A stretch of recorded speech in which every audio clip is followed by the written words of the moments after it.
John Cena's retirement looming and him already announcing that WrestleMania 41 will be his final WrestleMania ever, I figured today we would look at John Cena's WrestleMania resume. More specifically, we're going to look at every single WrestleMania match that he's had, and I'm going to rank it based on what I think about them from worst to best. And as always, don't forget to subscribe to this channel, ring that bell for notifications. If you're a wrestling fan, I am confident you're going to fall in love with his YouTube channel because we always upload daily wrestling content. All right, let's jump into it. Let's start things off by talking about easily the worst John Cena match in the history of his WrestleMania matches, his match against The Undertaker at WrestleMania 34. Frankly, I don't think that I will ever forgive the WWE for this travesty that they gave to us. John Cena versus The Undertaker was a dream match that people had been fantasy booking for the better part of like a decade and a half at this point. Not only were they fantasy booking the idea of just John Cena versus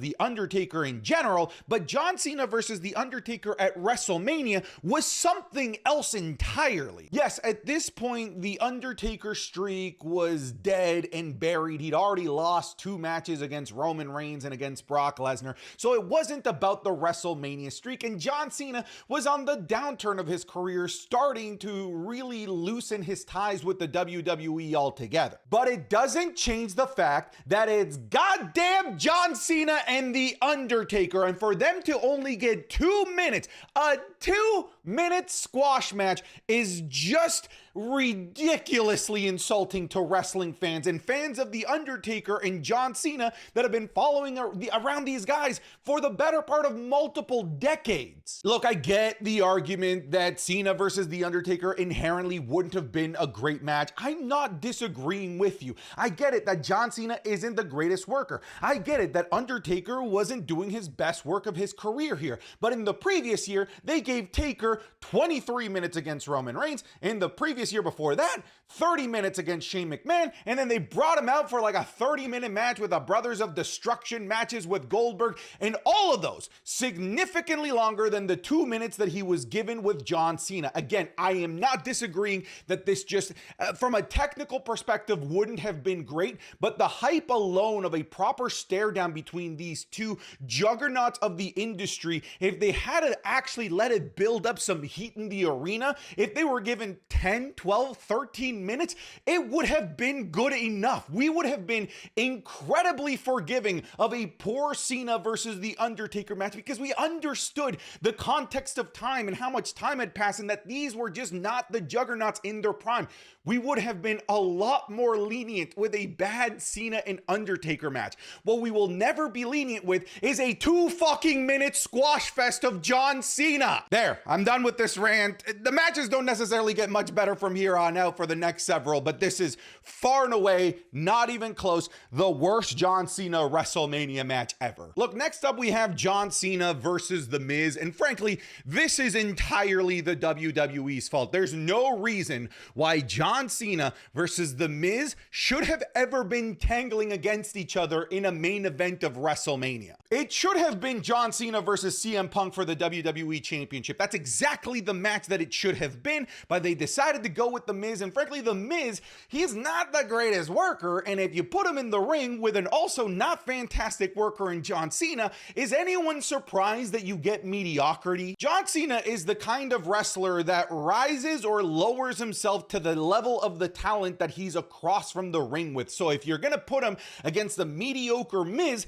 Cena's gonna be equally, if not more mediocre than The Miz. But if you put him across from CM Punk, we saw what happened a couple of months later at Money in the Bank 2011. You can make magic. Punk was the right choice. Punk was the biggest heel in the company at the time, but they went with The Miz, and The Miz was nothing but a third wheel in not just this storyline, but pretty much the entire WrestleMania main event. The match was meh. It was sloppy. It had mistakes, but really, this was just to set up The Rock versus John Cena an entire year out. They had this match end in a double countout. Imagine paying good money to go to the Atlanta, Georgia Dome, I think that's where it was at least, to have tickets to the WrestleMania main event, and it ends in a double countout just for The Rock to be like, psych, we're going to restart this. Rock hits a rock bottom on Cena and then The Miz wins. Like, it's just such a wet fart in the wind of a match. I think that this match, frankly, is a perfect encapsulation of everything that WWE was in 2011, which was shit. Next up, we have John Cena versus The Big Show. I once again reiterate my point of John Cena wrestling at the level of his opponent. And frankly, I have a really tough time finding banger Big Show matches because Big Show's just not very good. I've been very vocal about my disdain for Big Show as a wrestler for such a long time that it's very clear that I'm very biased against The Big Show. But this was about as formulaic as it got. The Big Show doing his big move things, being the big, strong one, and Cena eventually using his tactics like his chain to be able to topple down the big man. It was cool to see that really show of Cena's strength with the FU, which was called at the time, the attitude adjustment, to pick up the victory. This was a major stepping stone for John Cena's career, and it does get replayed a lot, him holding up that United States Championship, but the match that preceded the victory was pretty forgettable. Timing. Oh my God. Dude, the crowd is losing it. Oh! They're just, and then he power bombs him right on top of Drew. Kick from Cole. Oh, what he did against Ospreay. Rad, right? Yeah. Look at this angle, too.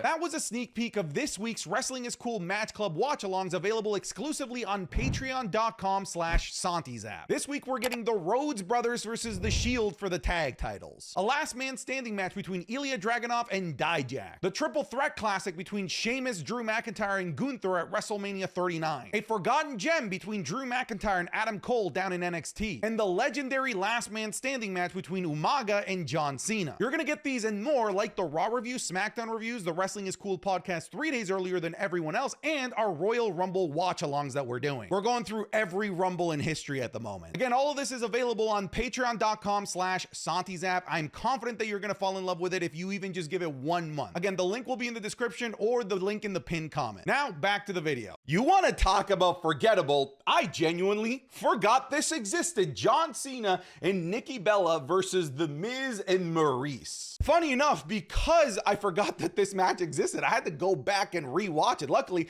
it's a pretty short watch. And at least I can say that it's significantly better than the previous ones that we've talked about, but that's not really anything to brag about. That's like bragging about being the principal of a homeschool at this point. It was cool to revisit the past with the John Cena and Miz rivalry, and it was cool to see each individual one of their female counterparts and Nikki Bella and Maurice getting involved in there, even though the whole John Cena and Nikki Bella proposal thing in partnership here really didn't age very well. But as a mixed tag match, at least the star power was there, but you know, in terms of actual in-ring quality, it's not really something that you're gonna be eager to rewatch. I rewatched it and I'm pretty much good for the next 15 years to not rewatch this. Even in a mixed tag environment, this is equally as formulaic and as simple and as boring as John Cena versus The Miz was at WrestleMania 27, but at the very least we have a wrinkle of difference here with the ladies being involved as well. This might be the most frustrating John Cena match of all time, WrestleMania 39,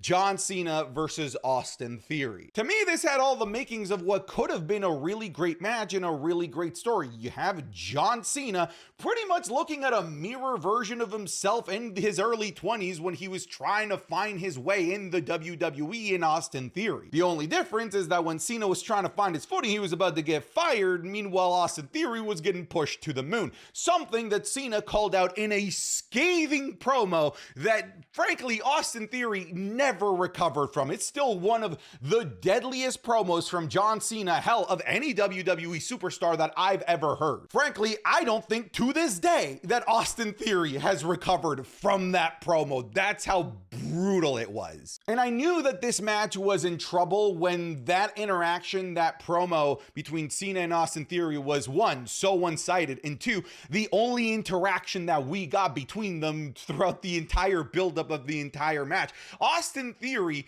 you know, to all of his credit, he's not good enough, at least at this time, to carry a feud by himself without the other person being present, much like KO was good enough to carry the feud with Stone Cold Steve Austin going into WrestleMania 38 by himself. Theory is just not that guy. So we walked into this match already with a really lukewarm feud and a John Cena that just was clearly a shell of himself. Look, you can dance around the fact that you might be a shell of yourself. You can garnish with different little things to really create misdirection, to make people look away from the fact that you're just not that guy anymore. Unfortunately, they didn't really do that in this match at all. I really felt like the choreography of this match was lazy. I felt like the pacing of this match was boring, and I definitely thought that the ending was like one of the most disappointing endings to a WrestleMania match that I've ever seen. Now, I get that I'm the John Cena mark, and I don't need John Cena to win every single match, but to lose in the way that he did without Cena getting to be able to do the things that get like the quick little pops from him and lose so abruptly and suddenly in front of the Make-A-Wish kids, it just didn't sit right with me. It wasn't Austin Theory's best work. We didn't really get that hustle, loyalty, respect version of John Cena that he embodies in the ring.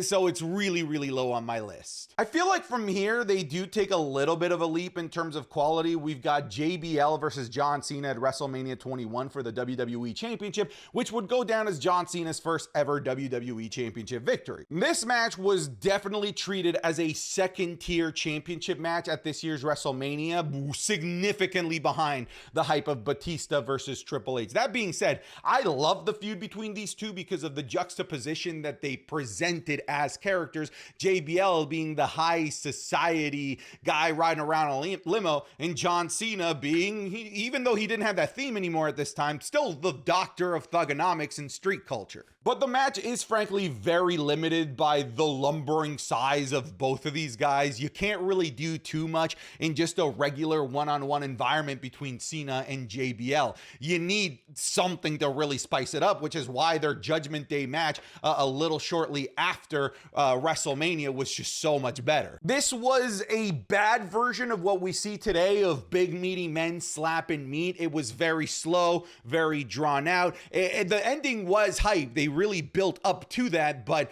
the buildup wasn't that great, unfortunately, to really help elevate that big moment at the end with Cena picking up the victory and getting that pop from the crowd to win his WWE Championship. This match should have been significantly higher on my list. John Cena versus Edge. I wish I could stop there. I wish that was the match. John Cena versus Edge. And I get it, at this time, there's a lot of frustration. You'd already seen John Cena versus Edge a lot. But isn't it crazy, now looking back all of these years, that we never got John Cena versus Edge in a singles match environment? It should have been here. But no, they added, and you already know how I feel about him if you've watched the beginning of this video, they added the goddamn Big Show to this. This should have been a blood feud of a match between John Cena and Edge, two guys that really work really well off of each other. Edge found a way routinely to get the best out of John Cena, both character-wise and in the ring. But then you add the lumbering Big Show in there, who's on a serious decline in terms of fitness at this point, and all you have is just a guy that ruins the pace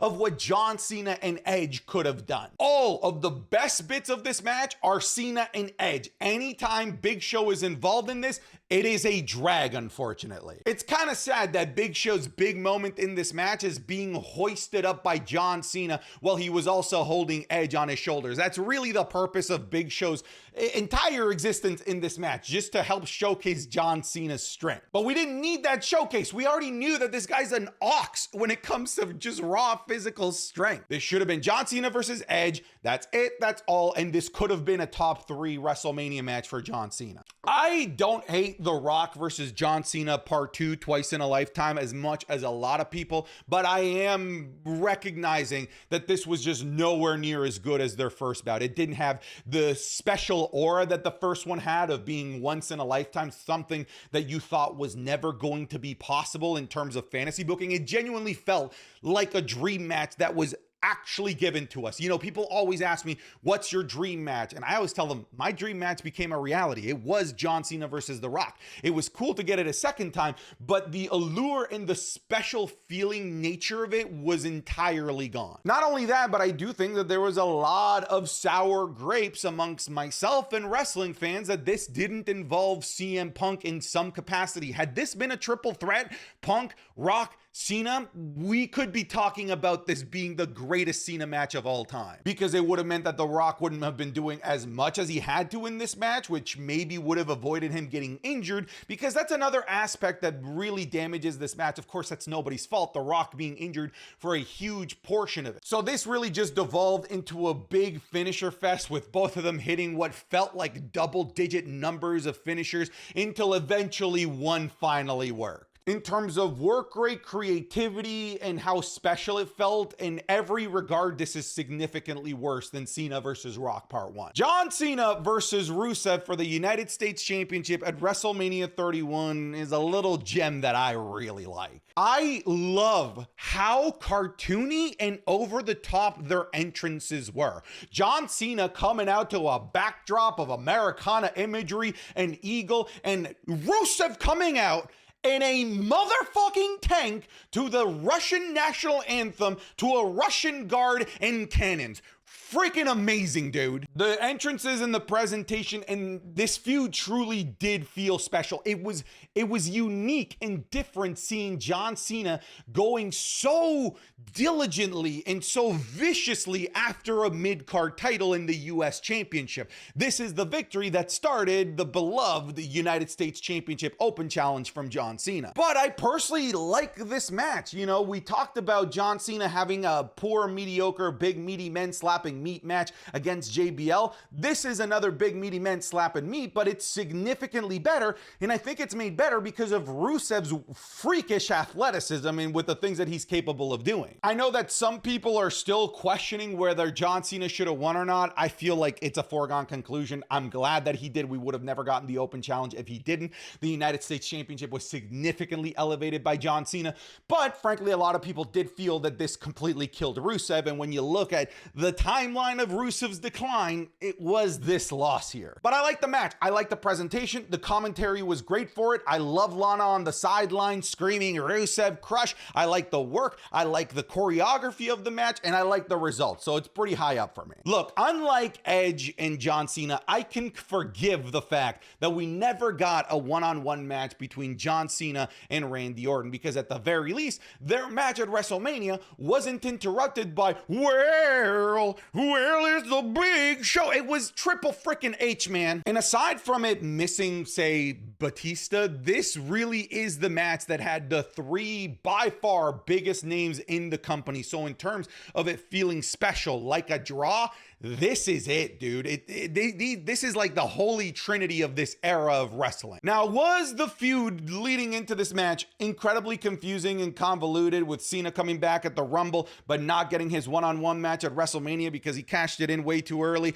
which created a whole series of crazy events of dominoes toppling, which led to Triple H versus Randy Orton versus Cena? Was it convoluted and confusing? Yes, but the match was indeed very fun, and it had, like I said, the three guys with the most, as we say nowadays, we didn't say it back then, aura in the company. And I'm happy to say that the chemistry between these three was very noticeable. I really love the work that these three were able to put together. Obviously, we know about the chemistry of Cena and Orton, and the chemistry of Cena and Triple H as well, dating back to WrestleMania 22. But Triple H and Randy Orton, even though they came up together in Evolution, had not really yet had that great, really awesome match. I personally think that this is just overall a really underrated WrestleMania match. John Cena versus Bray Wyatt. Should Bray Wyatt have won? Yes. Was the match and the feud really fun? Absolutely. People talk about WrestleMania 30. Oh, the monster package, Daniel Bryan, the rise of the Yes movement. Go back and watch the hype package that they played right before Cena and Bray Wyatt, and tell me that that's not up there, if not maybe better than Daniel Bryan's monster. I'm telling you right now, pause this, go watch it. I recently rewatched this match for Patreon, and I was pleasantly surprised as to how good this was. I weirdly remember this not being very good, but I think it was just me being upset that Cena won, because now looking back on it after years and having a more objective eye, not, being the like wrestling mark, they got the wrong decision here. This was great. We talked earlier about how John Cena elevates or lowers himself to the opponent, and I really do believe that he elevated himself to the level of Bray Wyatt, at the very least, shortly and temporarily, for this one match, in terms of both in-ring presence and just understanding the psychology of professional wrestling like Bray Wyatt did, but also from an in-ring perspective. This is some really special work from Cena, alongside the obviously unexpected special work from Bray Wyatt. Unlike a lot of Cena's matches, this had a very clear and complete narrative to it, which was Bray Wyatt trying to get John Cena to see the dark, trying to expose to the world that John Cena is a false idol, a false hero, and a prophet that has just been spewing the garbage of hustle, loyalty, respect. And it builds up so great, with Cena showing more and more ruthless aggression and more heel tendencies as the match builds up to the climax of whether or not John Cena is going to bash Bray Wyatt in the face with a chair. It's such a great narrative that, to me, the narrative of that match offsets the quality of the match, because I don't necessarily believe that the in-ring work was like amazing and fantastic, but the storytelling was top-notch, A+, and it helps elevate the overall experience of the match, in my opinion. John Cena versus Triple H, WrestleMania 22, is a classic, and I think that this is where the bona fide banger John Cena matches really start. For the most part, it's been a roller coaster of not so good until, okay, this is all right. Ooh, okay, I kind of enjoyed this, to this is just objectively fantastic. We talked a little bit earlier about the chemistry that Cena and Triple H already had going into WrestleMania 24, and this is the match that demonstrated that these guys just had fantastic chemistry with one another's wrestling style and in-ring psychology. One of the things that to me makes this match really stand out is the crowd, and how both Cena and Triple H play to the crowd. Triple H was the beloved cool heel at this point, and Cena was the loathed, too family-friendly babyface at this point. And the crowd in Chicago completely turned upside down. And this right here, this is the match that started, let's go Cena, Cena sucks. The atmosphere was WrestleMania worthy. The match was fantastic. I love the choreography of it. I love the ending with the STF and Triple H selling his ass off for that terrible ass garbage move, actually making it look like it's choking his life force out. This is a truly, genuinely a special match for me. Everybody says WrestleMania 26 isn't very good, that it's just The Undertaker versus Shawn Michaels, career versus streak. John Cena versus Batista is really goddamn good too, okay? We talked about how we never got Cena versus Orton. We never got Cena versus Edge. We never got a good Cena versus Undertaker. But we got Cena versus Batista at WrestleMania, and I still don't think that this gets enough love in terms of how good the match was, but also the fact that we fucking got Cena versus Batista one-on-one at WrestleMania. I personally think that this is the best of the Cena-Batista rivalry matches. I thought that this was better than their SummerSlam matches, and I thought that this was better than the matches that they had subsequently following this WrestleMania. Let's not forget that this is the de facto one and number two guy of the entire company. Like, both of these guys at this point are so over and so popular that they could be the leaders of their respective brands. So to get them in a dream match at this moment, I weirdly believed it was going to be really difficult to make this happen at WrestleMania. And what's funny is that Cena has always played the underdog in so many of his matches, to the point where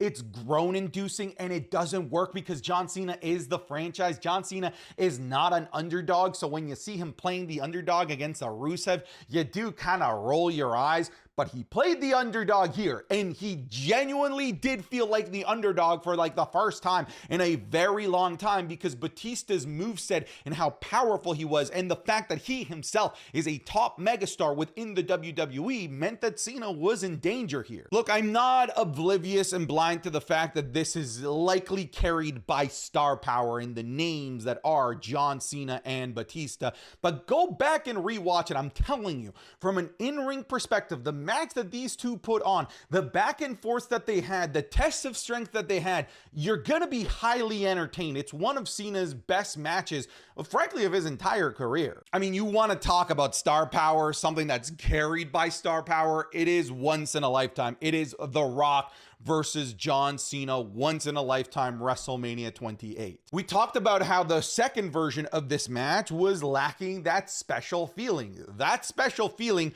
was here. And if you weren't there around at the time, it's impossible to explain to you how crazy the thought of Cena versus The Rock even existing, people uttering the words and it being a possibility, and at this point, a reality, sounded ludicrous. I didn't believe the match was gonna happen until the freaking bell rung. They did an entire 1 year build up to this, and every single time along the way, I just kept believing that something was gonna screw this up. They also just made this a grudge match, a true dream match. They didn't put any titles on the line, any glory, which I actually think made this better in terms of making it a special affair compared to their WrestleMania 29 bout. Was this the best technical match on the card? Hell no. Like, you had Jericho versus Punk, and you also had the Hell in a Cell match between Triple H and The Undertaker that, from an in-ring perspective, are better. But the wrestling is more than just what happens in the ring. It's the storytelling behind it.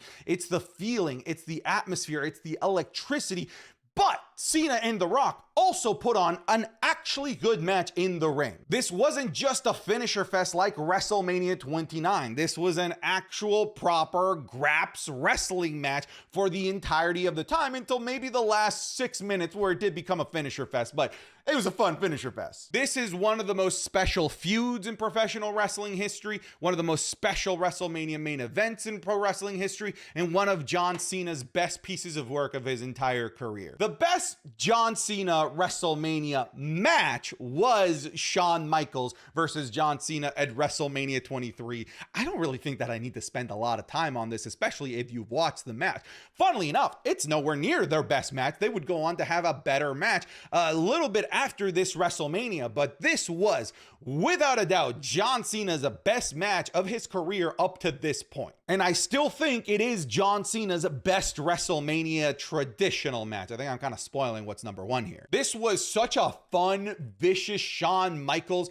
because he had to play quasi-heel in this match to John Cena's hustle, loyalty, respect, pulling out deadly moves like pile drivers on stairs. These guys honestly hit each other with everything that you can imagine. In the finishing sequence, once again, similarly to WrestleMania 22, the STF that Shawn, just like Triple H, made actually look good was so dramatic. It felt like it goes on for like 25 minutes, but it doesn't, obviously. This is when I recognize that Cena is not the best performer in the WWE. He's not a fantastic, technical wrestler, but he is that guy that rises to the occasion. He is that guy that when you put him across the ring with somebody that's truly special and fantastic, he can meet them as close to their level as possible so that they can put on magic. This isn't just a good John Cena match. Like, people would consider this a great Shawn Michaels match as well. And I always say, hey, it takes two to tango. I'll never believe the narrative that Cena can't wrestle. And at number one, if you already knew me and have been following this channel, you knew this was going to be number one.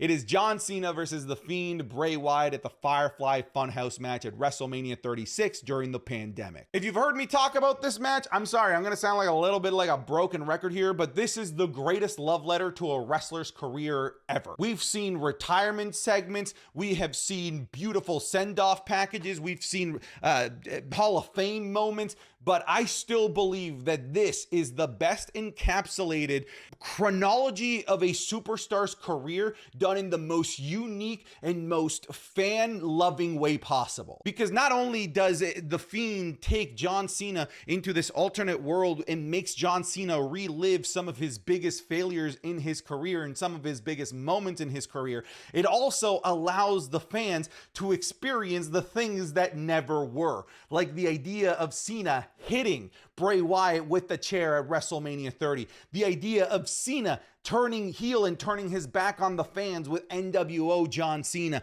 We got to see so much behind the mask of John Cena's career. It was beautiful. Was it a match? No. That's why in the last one I said that John Cena's best WrestleMania match is the match against Shawn Michaels. But this to me is just such a special thing. Not only do I find it special for what it was, but I also just find it to be such a great showcase of WWE's overall creativity in a time where they needed to be creative. John Cena versus The Fiend in an empty arena would have sucked nuts. It just would have. So I'm glad that both performers and the WWE pivoted and showed their creativity in these difficult times with no fans, when people are stuck at home, to give us what I still think is one of the coolest things that they've ever done at a WrestleMania ever. All right, folks, that's my list. Again, this is a personal opinion, so you are welcome to disagree. Is there anything that you feel I had too low or too high? You let me know down in the comments, but that's it. I'm done. Get out of here.